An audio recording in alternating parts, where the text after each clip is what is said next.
Okay, we ready to rock and roll. All right. Okay. All right. Cordell, District Leader Cordell Cleare, thank you so much for joining us on the CHOP today. We are interviewing all of the candidates running for District 9 City Council, and we're really happy that you're on the show today. Thank you. Thank you for having me. Welcome, welcome, welcome, Cordell. You already know me, Shana Harmongoff. We just thank you for joining myself and Jordan for our newest show called The Chop.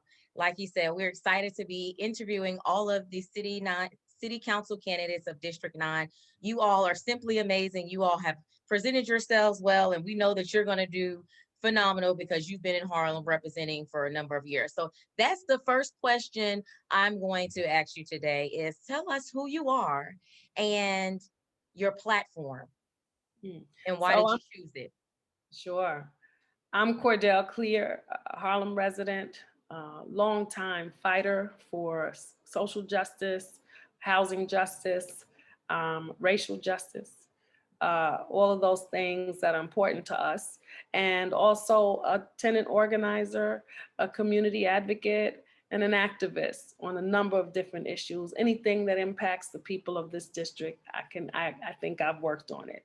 And I want to use the experience that I have gained as a former staffer to an elected official, as an activist in this community, as a resident of this community, as an advocate for this community.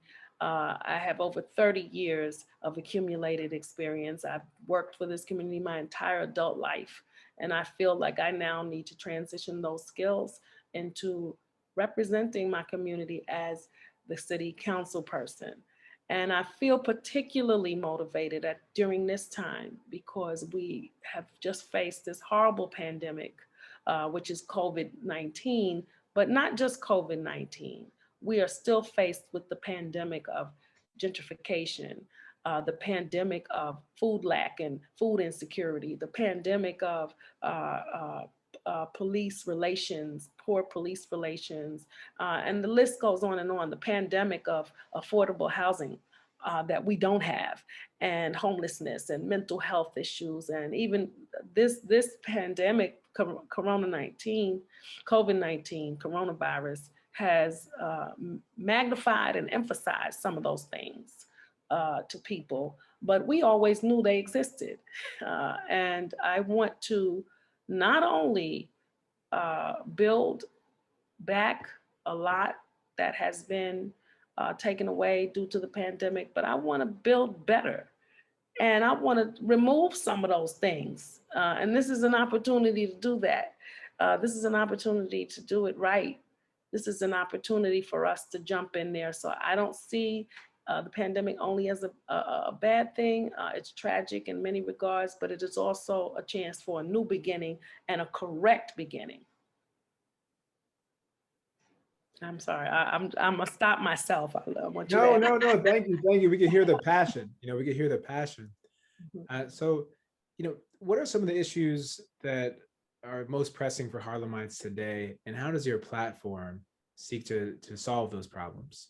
Right. So the existing Harlem community, one of the biggest issues for them is affordable housing that they can really afford. And that is a huge issue for me. One of the main things we're going to have to do, we talk about how we're going to pull tricks and make miracles happen to create affordable housing. And again, like I said, much of it has not been affordable to the community at large, but we have to make a serious effort to preserve the affordable housing we have. While we say we're trying to create new affordable housing, we are leaving our NYCHA residences in disrepair. We are privatizing, which is not going to help with affordability at all. We are not supporting our HDFCs and low-income tenant co-op, low-income co-ops. We are not doing all the things we can do to protect stabilized and rent-controlled housing. We have lost so much of that housing stock, which is never to return. never to return. Every time we lose a rent stabilized apartment, every time a unit becomes deregulated. So it's important that we take the time to save those particular units of housing as we move forward, and make sure that we are asking for development that is truly affordable and relates to the AMI of the people who live in the community, not some abstract number that no one really can afford. So you talked about housing, and I know you're a big advocate for housing and education. So I want to know, because you helped save Watley along with Senator Brian Benjamin. So I want to know, what's your educational plan if you're chosen to win city council? Right. So, the pandemic has shown us another thing, remote learning. I don't know how long we're going to be in this state. I don't know if we're going to have to juggle back and forth. So it's very difficult. But I've been looking at it again as a new possibility, a new way to reimagine education. And what it showed me was that our children didn't have broadband. Our children didn't have devices. And even though this may not have been a planned event, you find that other communities already knew about remote learning.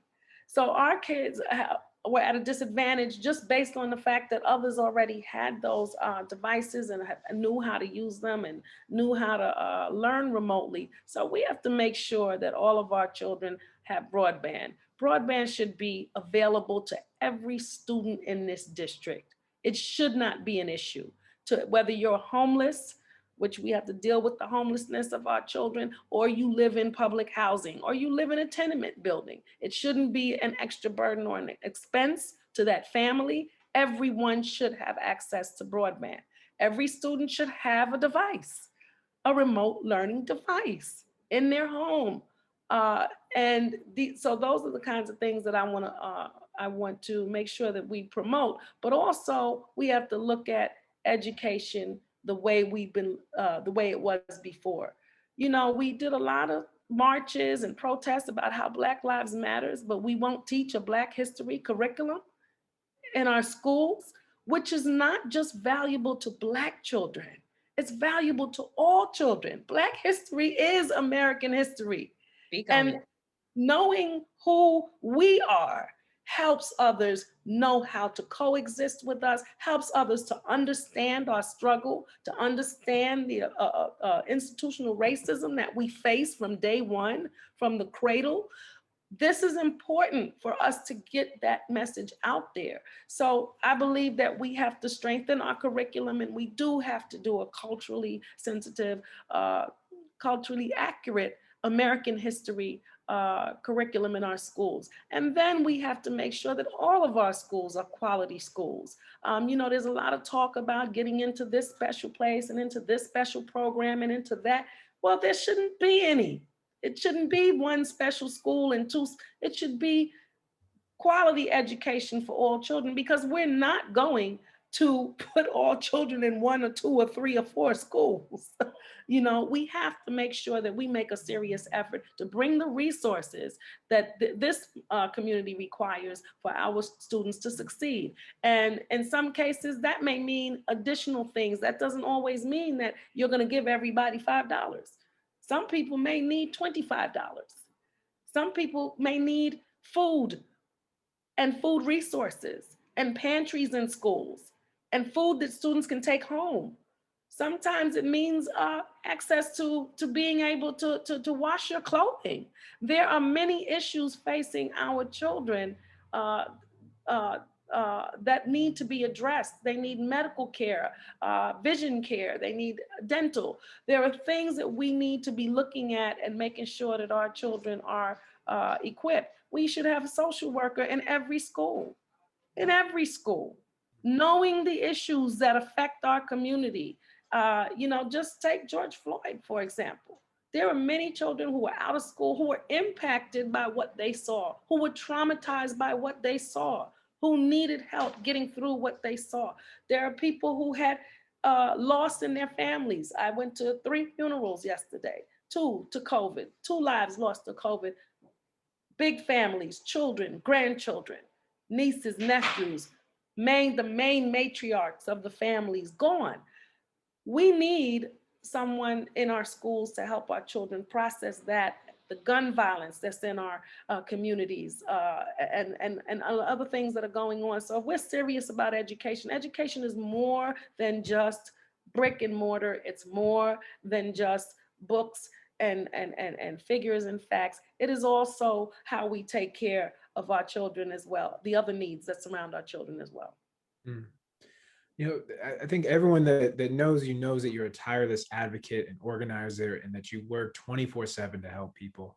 And I'm just wondering, you know, what about your childhood and growing up, you know, made you become an organizer and made you, you know, become involved in politics? Yeah. So I'm not sure of the answer to this, but I'm going to say this. And before my father and mother passed away, I said this to them. I grew up in a large family. My father was the oldest of 23 children.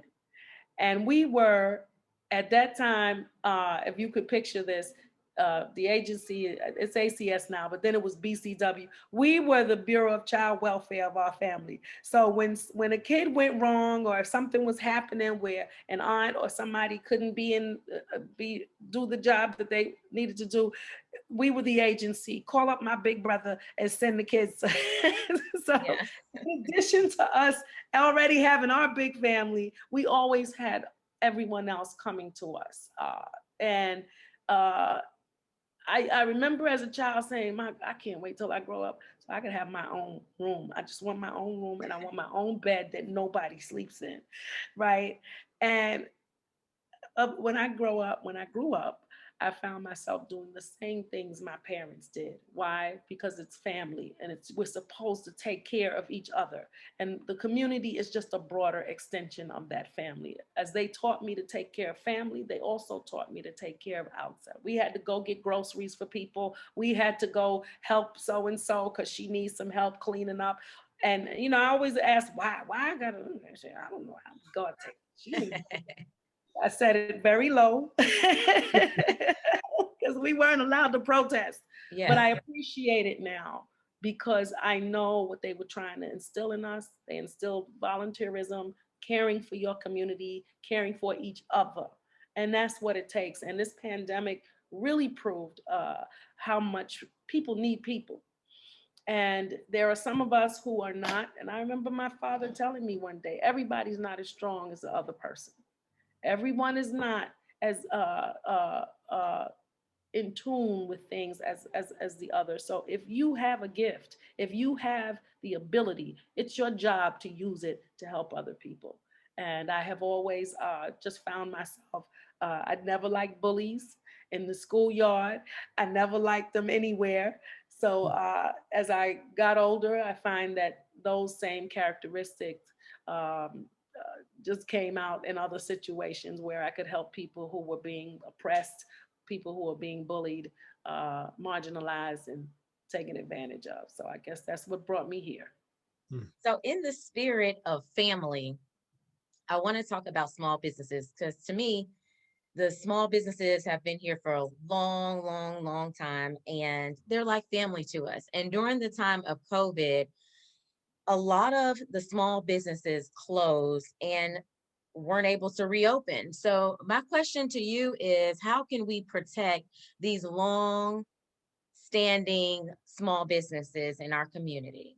Yeah. So Shana, that's a very good question, and I'm glad you asked it. And I'm gonna take it to another level.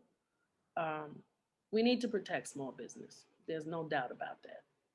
They are the crux of our community. But we also need to protect and sustain and promote and create small Black owned businesses in That our too. community. Mhm. That is very important. We constitute 24% of the population of New York City, and just a hair over 2% of Mm, small businesses are owned by. That's not correct. yeah. That's not correct. And when you talk about people losing to COVID, we're gonna lose even more. If there's a big general loss, for us, it's gonna be even worse. So that 2% might be down to 7.7% by now.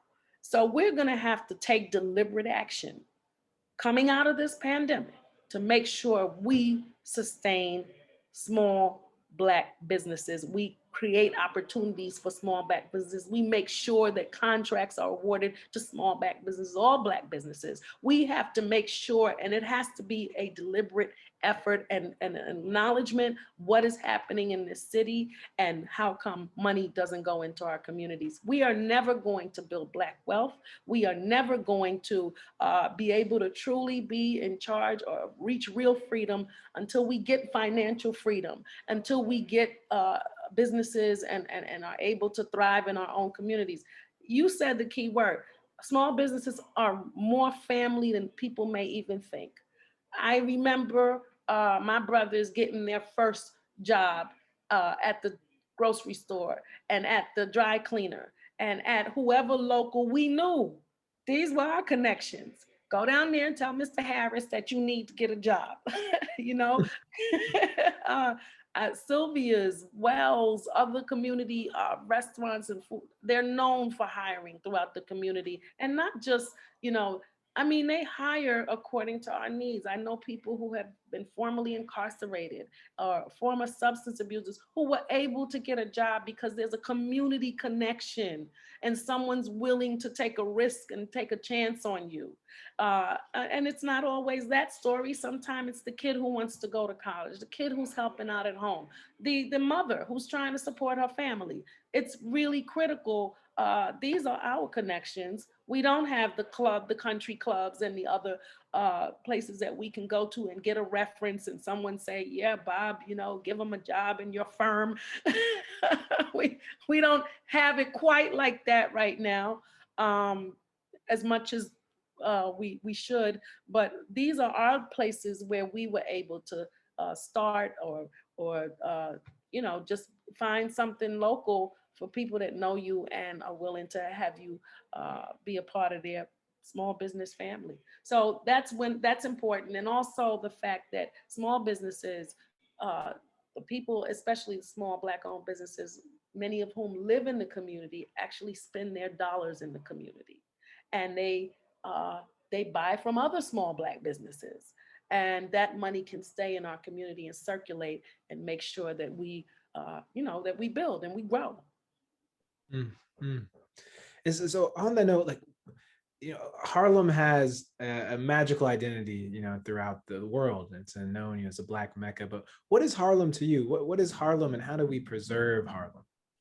You know, Harlem to me, and I talk about this with my friends as we reminisce on our younger days. I said, we're the trendsetters. You know, everybody watches to see what Harlem does. And it's not just for our fashion and our swag, which I'm very proud of, uh, but it's for our political direction. It's for our voice. It's for our art and our expressions. Uh, it means all of that. It just means family. There's no other community like Harlem to me, because it's just community, community, community. And I look at many of the organizations and the groups that were around when I was growing up, and even the ones that are existing right now. And it's all about taking care of community and taking care of family and being cutting edge and being the lead voice in what's happening to the Black world. And that's all around the world. We may not be as big as some other neighborhoods in numbers and in size, but our voice is huge. It's large.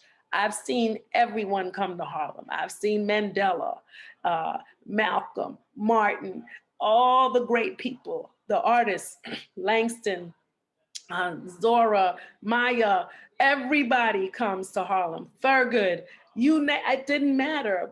Bayard, all these people came to Harlem. And I literally, when I was talking to you earlier, Jordan, I was leaving a press conference that was really exciting for me because we were there to call on the mayor to preserve 857 Riverside Drive. And if you've never seen it, it's a little house. It's two-story little house on Riverside Drive, but It is the longest, oldest occupied residence in northern Manhattan, I'm told. But what's mainly significant about it is how it was the home of, of direct links to the Underground Railroad, and the preservation of that. That is what we were fighting for today. But I just thought, here is just another part of Harlem's greatness, and how we there were people here at a time who were already saying, listen, let's try to get people to freedom, and let's get them, out of this oppression. So Harlem is rich in history. Every level of history that you can imagine is here. The March on Washington was planned here in Harlem, with great people at the table. Many people grew up here, were born here, lived here at some time, went to school here, worked here. We saw Cicely Tyson, who was funeralized not too long ago. Everybody, everything, life, life. Harlem is life. So on that note, I want to know, which groups are you most excited with working with once you become, or if you become the next city council person? Yes, when I become the next city When council. you become the next city council person, what groups are you most excited about working with? I heard you were going to ask this question. I can't. I love working with. I'm excited about everything in this community, but definitely people know Watley is so dear and dear to my heart. I love that school. I look forward to continued work. We were able to save that school, as you mentioned earlier, that I feel has constantly been a target, whether they say it up front or not, of developers and others who want to get their hands on that.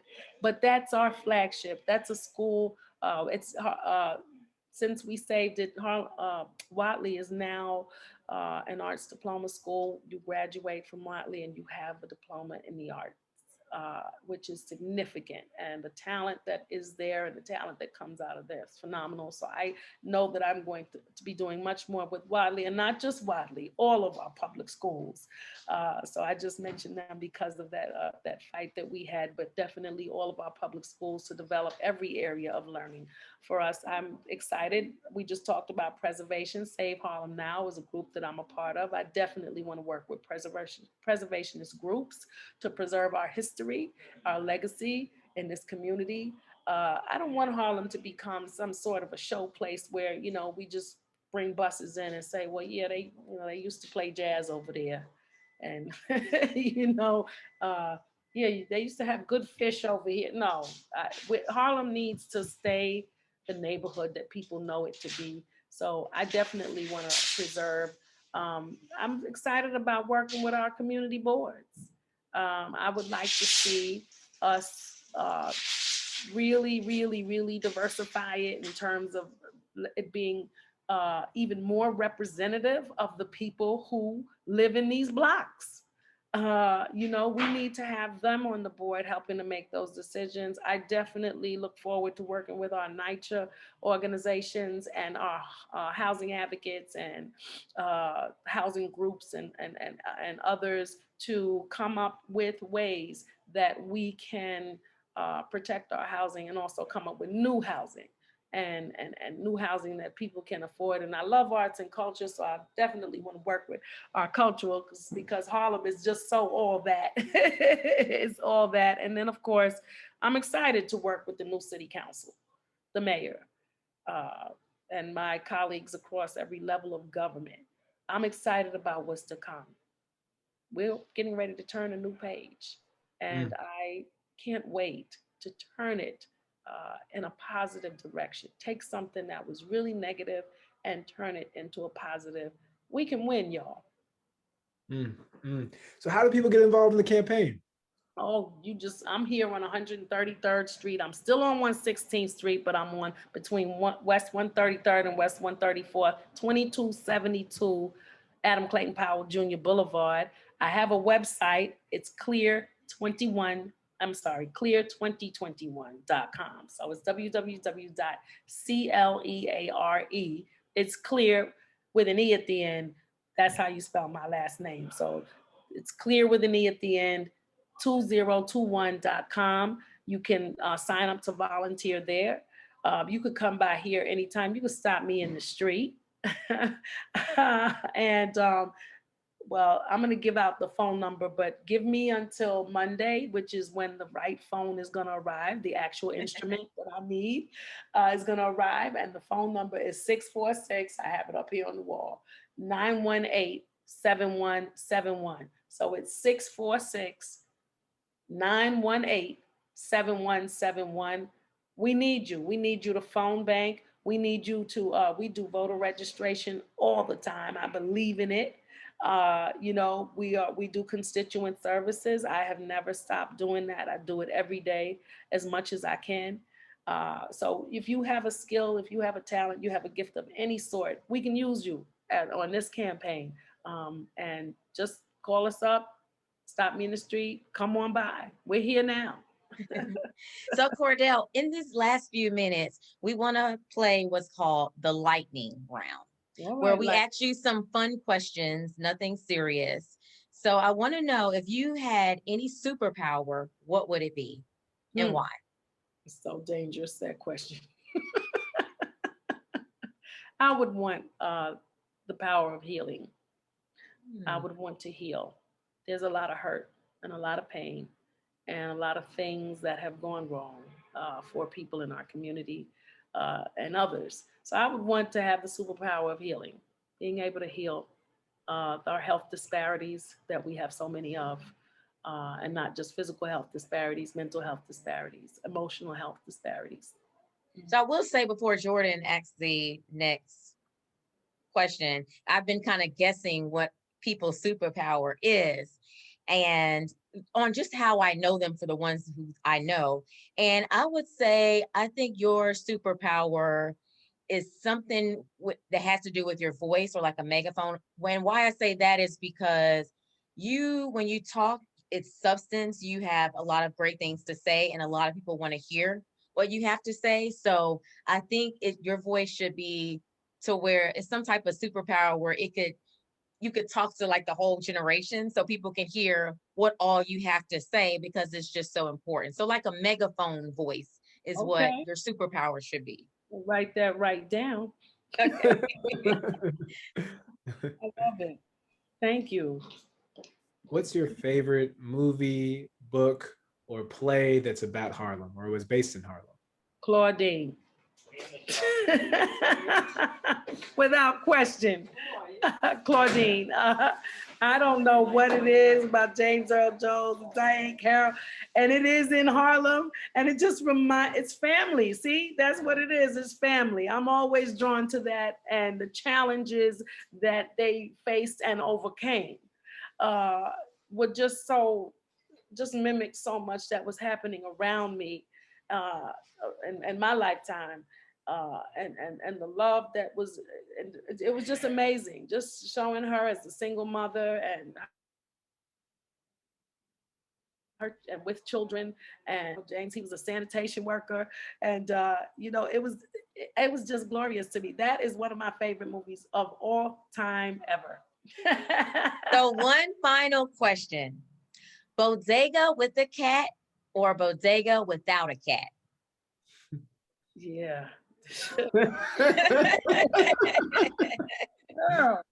I don't know if I want to have it without the cat. I think it's got to have the cat. It has to. If it doesn't have the cat, it'll have some other at. And that's what I said. It has to have a cat because we had a rat problem, so the cats keep the rats away. Cat I don't want the R, so let's keep the cat. Yeah. If we could just change that little box a little more often, it would make it. Yeah, that's what people are saying. They would prefer the cat, just not smell. Because I don't know, and then that sandwich letterbox smell doesn't work for me. But yes, keep the cat. Plus, I'm a cat lover. So thank you, Cordell, for chopping it up with both myself and Jordan. This was so much fun. I knew it was going to be fun with you because you love to talk, so do I, and this is just a wonderful conversation. So thank you for joining us. Thank you. This was a great idea. Thank you for inviting me. Thank you.